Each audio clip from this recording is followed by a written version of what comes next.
Hello and welcome to FPL Mate, your best mate for Fantasy Premier League content for the 2022-23 season. My name is Dan, and yesterday I made a video where we combined the data from 100 FPL experts to try and work out some trends and some things that people are doing if they are experts at FPL and comparing them to what casual players might do. That video, guys, I thought was so helpful. It certainly made me question my own FPL team, and I'm sure it will help you question your team as well. So definitely recommend go checking that video out. But we are going to do a continuation of that video where we're going to take the data we gathered in yesterday's video and we're going to build a perfect template as used by experts. So this team that I'm building today, guys, I really think it's just going to be the perfect starting point for when you're building your FPL team. And then from there, you can maybe make a few changes to suit your own preferences and needs, I suppose. So guys, if you do enjoy this video, please do leave a like. Please do subscribe if you're new around here. I would really appreciate that. And without further ado, guys, let's build this expert draft team.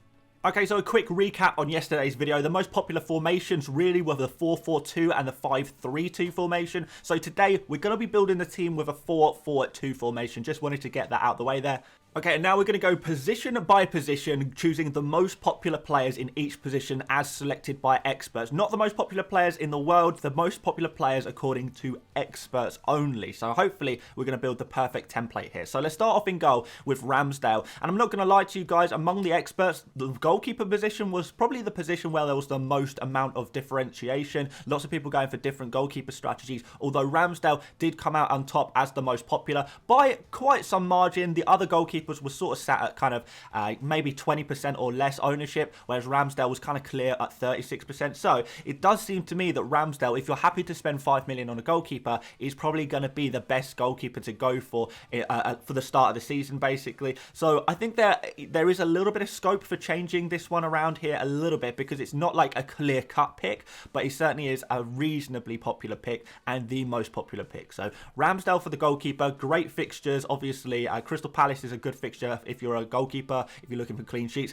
as is fixtures like Bournemouth and Fulham, two newly promoted teams. What can go wrong there, really? So if you're happy to go with the Arsenal defence, you think Ramsdale's going to make a lot of saves as he did the first half of last season, great pick for your goalkeeper slot. Into defence, Trent Alexander-Arnold is an absolute no-brainer. He was in 99% of expert teams surveyed, which is just crazy high. It's an absolute no-brainer. He has to go in our FPL teams. I'm not going to be going without Trent. I'm not even going to think about going without Trent, and he is actually the most owned out of the players picked by experts. He is the most popular player, so that is saying something really there. So absolutely nailed on, should definitely be essential in your FPL team. Great fixtures, we know what he can do, being creative. He scored a goal in the Community Shield final, which I'm sure it reminded a lot of you guys what Trent can do and what he can contribute in terms of FPL points as well. So he goes in.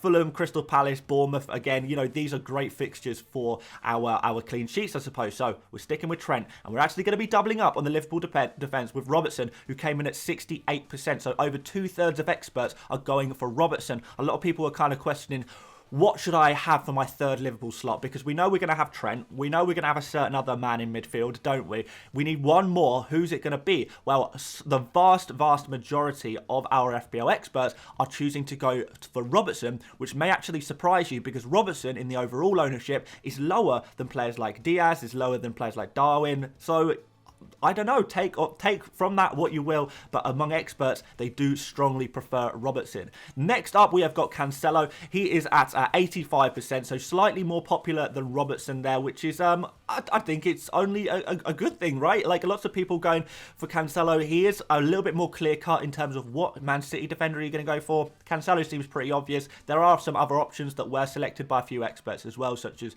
Diaz, for example, but maybe a few people going for Walker as well. But why cut corners? Let's go 7 million at Cancelo. We know what he can do. He takes a lot of shots. He's fairly creative as well, and we think he's going to start off the season playing at left back as well, which is a position he really did thrive in last season, and he's super nailed, super fit. Just a very good general FPL pick. Amazing fixtures after this West Ham game. Bournemouth, Newcastle, and Crystal Palace again. They seem to be the whipping boys at the start of the season, don't they? Because they are playing all of the tough teams. But yeah, it should be a nice start for Cancelo. And we're going to finish off the defence with 48% ownership, James. So he is actually slightly lower ownership than some of the other players kind of mentioned in this defence. Under 50%, so I don't think James is absolutely essential, but if around half of experts are going for James, it does kind of suggest to me that you know, he is definitely a good pick. Is he a great pick? Is he an essential pick? No, I don't think he is, but he is certainly in there as a decent pick. So Everton at home, first game, obviously a very decent one. Spurs is a tricky one in game week 2, but certainly Leeds after that, and maybe even Leicester. If you're looking for attacking returns, Leicester is probably not the worst shout, and James, we know what he can do in terms of attacking returns. He plays, you know, very far up the pitch when he's playing in the wing-back position, so could be another good pick. Into midfield, we have got Salah. We all knew that he was going to be in here. He's at 95% ownership, so he's not the highest owned player. In fact, he's only the 3rd highest owned player among experts. There is one more that sits between Trent and Salah as a super popular pick, but still, 95% of experts. If 95% of experts are going one way, you probably want to follow that trend, right, guys? So we're going to go for Salah. I won't speak about him too much because we all know how good he is, and I'm sure people who don't have Salah in their team are tired of hearing about him as well. Maybe a little bit worried about the fact they don't have Salah in their team, but we move. Next up, we have got Martinelli, so another super popular pick. Everyone kind of likes the look of Martinelli because of his very low price tag. 6 million just seems like such a bargain for what you get from Martinelli. We're expecting him to be reasonably nailed on at the start of the season. I know a lot of people are concerned about his minutes, but if you look at the second half of last season, it kind of shows you that you shouldn't be concerned about his minutes at all. He was playing pretty much every single game for Arsenal in the second half of last season, and we know Smith Rowe is not quite ready for the start of the season either. So Martinelli, I know some of you guys will be worried about minutes. I just think, don't worry, trust in the experts. They know what they're talking about, and there's a lot of confidence this season behind Martinelli going into game week 1. Next up, we've got Neto. He's a 5.5 million player. Again, super popular, over 50%. Like any player that's over 50% like ownership among experts, you've got to have at least a look at least consider them. Unless they're like 80% or more, though, I don't think they're necessarily essential, but strong indication that we should go for Neto. Leeds and Fulham opening 2 games. Really nice 2 fixtures there. We know Neto, it can be a fantastic player when he's fit, but if you do fancy changing this one up, maybe to a Podence, he's also 5.5 million, then obviously that is an option as well. But the standout, obvious template, you know, expert template pick is Neto there. And we're going to finish off the midfield with Bailey, who has had an absolutely phenomenal pre-season. He really has been on absolute fire. Out of all of the Aston Villa attackers, he's just been leading the line by a considerable margin, scoring goals, getting assists. He's just been doing really well, so we're expecting him to start the season with a starting spot in this Aston Villa team. The opening fixture is against Bournemouth. Now, the Bournemouth team have basically admitted that they are not ready for the new Premier League season. They're not fancying their own chances very much, which means that Aston Villa have this opportunity to play against an unprepared Bournemouth team and could actually go there and batter them. If Bournemouth are as bad as everyone seems to think they are, then Aston Villa could go and score a few goals, and if pre-season form is anything to go by, it's probably going to be Bailey that is going to be getting those goals. So really cheap way into the Aston Villa attack. You've got this lovely Bournemouth fixture. Hopefully you can get something out of that for just 5 million. And then after that, we've got Everton. That's not a bad fixture either. Crystal Palace and West Ham after that are not quite as strong. But if Bailey starts showing some early season form, you're probably not going to worry too much about the fixture, because with attackers, often good form outweighs the fixture. So like this pick a lot. Going up front, we've got Harry Kane. Yes, Harry Kane, not Erling Haaland. Haaland is not going to be in this team. I think only around, something like 28% of FPL experts are choosing Haaland in their team, which might surprise some of you guys because he's the most popular overall, where Kane is a little bit lower ownership overall. But this is why getting the expert, the expert kind of opinion is so much more valuable, in my opinion, because we can look at the overall ownership among all FPL players, and we can see, okay, some players are really high ownership, but if that contradicts the data we get from experts, then it probably means that there is some potential traps that people are falling into. You never know what's going to happen, really, at the end of the day. FPL is a funny game, football is a funny game, but I do like to kind of try and follow the trends and see what experts are doing more than I just care about what everyone is doing. It's better to look at what the big dogs are doing, right, guys? So yeah, Harry Kane, great fixture against Southampton. We've got some other okay fixtures after that. Chelsea, I don't know what that's going to be like. Chelsea are in a bit of disarray right now, but I think they are slowly getting there. I wonder if Chelsea will start the season a little bit slowly before they start to pick up some traction. Maybe they can get themselves sorted by game week 2, to be fair. After that, Wolves at home could be okay. Nottingham Forest is very nice in game week 4 as well. So Harry Kane has some good fixtures. We know how trustworthy he is as an FPL asset. Did really well second half of last season. Absolutely thrived under Conte. He's got a full pre-season under his belt, which is really good to see as well. And yeah, we're expecting probably quite a nice big score against Southampton in game week 1. We know he's done that before against Southampton, don't we? And finishing off, we have got Jesus, 97% owned among experts. So you thought the overall ownership of Jesus was high. Wait until you see the expert ownership, because this is quite crazy, isn't it? I did not expect Jesus to be the second highest most owned player among experts, but he is. I really thought, you know, Salah would be above him, for example, but maybe not. I even thought Cancelo might be above him, but no, it's all about Jesus. So obviously people absolutely loving his 8 million price tag. His preseason form has been phenomenal, and it does seem like Arsenal are building the team around him in a way. So some good fixtures after that Crystal Palace game. Leicester obviously kind of might struggle defensively a little bit. We've got that Bournemouth fixture. We've got Fulham in game week 4 as well. So these opening fixtures for Arsenal really are quite tasty, which is why we do see ourselves with a total of 3 Arsenal players in the expert template team. I know people are going to be like, 3 Arsenal players? That's absolutely crazy. Hey, don't shoot the messenger. I'm just passing on the information from a lot of very, very good FPL managers.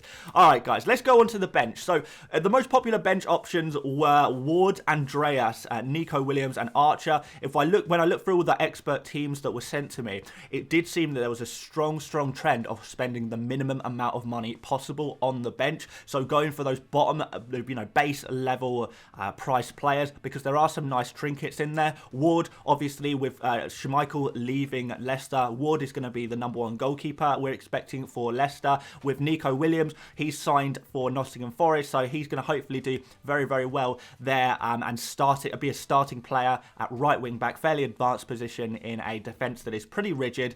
At 50% ownership among experts, you can see why there's a lot of things to like about that. Andreas is at 92% owned among experts, which is, again, no surprise, the clear best 4.5 million midfielder, kind of playing in a slightly more advanced position in that Fulham midfield, taking set pieces as well, taking those corners. That's going to be a real benefit. So a 4.5 million midfielder that you can actually get some decent points from, even if they're just a few points here and there, is an absolute godsend. That does not happen very often in FPL. And then into forwards, Archer is actually the #1 choice, 42% ownership. He's done very well in pre-season. Gerrard is speaking very highly of him, and he is expected to integrate into the Aston Villa team. Whether or not he gets very much game time, I'm not sure, but there's certainly a view to integrate Archer and get him some game time, and maybe he can be an emerging talent, a one-to-watch type player for this season. So people going for him, why not? For captains, it's a pretty easy choice. Salah, 88 out of 100 going for Salah. So we're going to stick the captain's armband on Salah.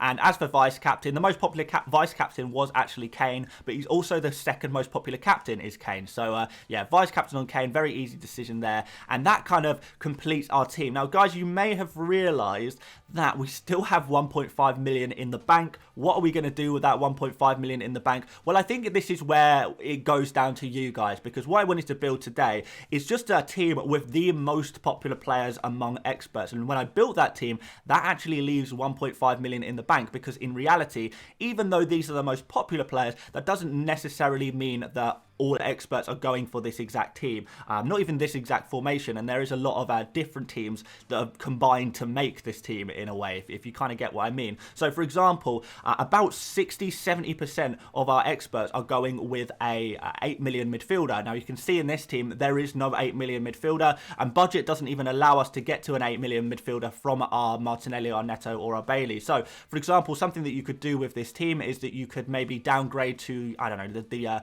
5th most popular defender among experts, which is Perisic, and then that would allow you to upgrade Martinelli perhaps to a Saka or a Mason Mount or a Luis Diaz. Maybe if you sacrifice Robertson, you could go for a Luis Diaz. But basically the situation was, even though these players were the most popular, in terms of 8 million midfielders, there were no standouts really, guys. So you can see Saka at 21% ownership, we saw Luis Diaz at 20% ownership, Mount at 19% ownership, so super tight between those 3 guys. And then we also had Kulusevski, I think he was down at 7%, and a few others there was like Mahrez 3%, Foden 2%. So a real kind of spread there in terms of 8 million midfielders. So there is opportunity for you to make some changes here. If you don't want to downgrade James, you can maybe downgrade Ramsdale to a 4.5, and that would allow you to upgrade Martinelli. You could downgrade both Ramsdale and James, and then that would allow you to upgrade Neto to an 8 million, or you could go a completely different route. you can maybe just downgrade Robertson, get some money out there. There's all kinds of ways that you can kind of